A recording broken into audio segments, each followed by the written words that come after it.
जब शक्ति लग गई थी तब तो भगवान राम ने यह संकेत किया था। गोस्वामी जी ने लिखा, कितना सुंदर लिखा, क्या चीज नहीं मिल सकती कि सुतबित नारी भमन परिवारा,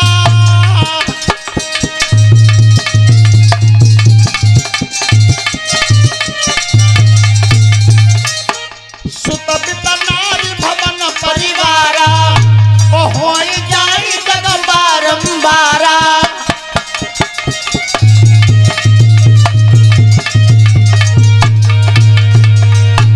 अस विचार जिय जाग होता था, ओ मिले न जगत सहोदर भ्राता।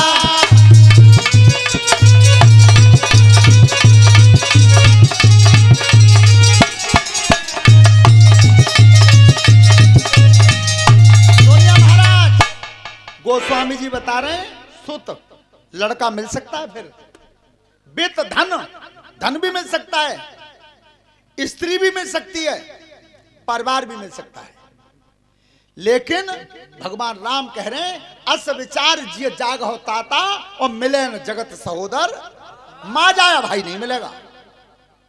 ये लिख रहे हैं गोस्वामी जी। और सुनो परीक्षित जी, सभी हमारे नौजवान बच्चे इस बात पर ध्यान करें कि जिस समय रावण मार दिया था भगवान राम ने, धरती पर पड़ा हुआ था और श्री राम सामने थे, तो इतने पे रावण ने घमंड में कहा कि राम तुम क्या समझ रहे हो जा लड़ाई में, जीत तुम्हारी भैया का मेरी। भगवान राम मुस्का गया, कहा कुछ नहीं, क्यों हार गया और गिर गया, काल के गाल में चला गया, और तब भी कह रहा कि जीत तुम्हारी है कि मेरी। भगवान राम ने केवल मन ही मन प्रणाम किया, बहुत उच्च कोट का ब्राह्मण था।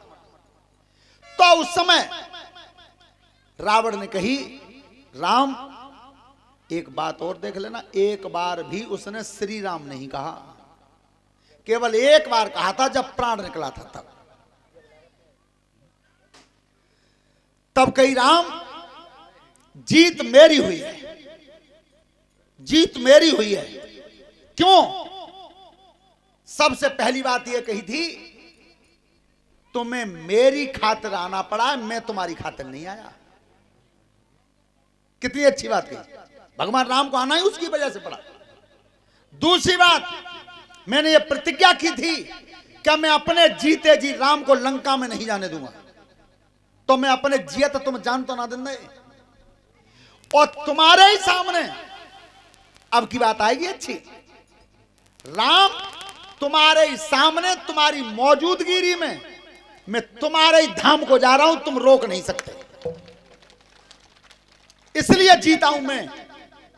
अब रही बात लड़ाई की, सो लड़ाई में राम तुम जीत गए, मैं हार गया। क्यों? अब रावण ने कितनी उपमा बताई, राज तुमसे बड़ा है, तुम्हारे अयोध्या में केवल एक ही घर सोने का है, राजभवन, मेरी पूरी लंका सोने की है। तुमने केवल एक धनुष उठा लिया जनकपुर में, मैंने पूरा कैलाश पहाड़ उठा लिया।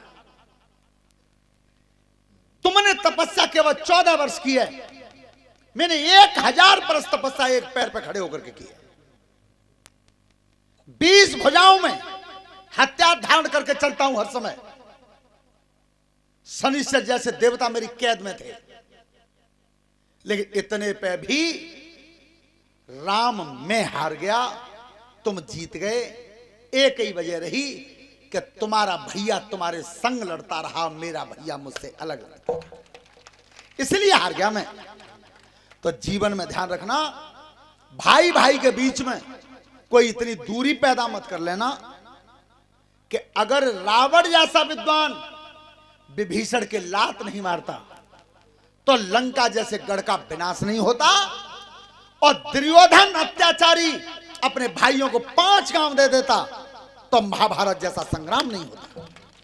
कभी भाई भाई के बीच में इतना बैर मत करना, हान लाभ ये तो चलते रहते हैं, चलते रहते हैं, ये कभी किसी की पूर्ति नहीं हुई कभी। श्रोता बंधुओं, जब भगवान मंच पर चढ़ के गए और दुष्ट कंस हिल गया था, हुआ क्या? चलो जो बालक कंस को मारे वो पहुंचे वहां। अरे मंच पे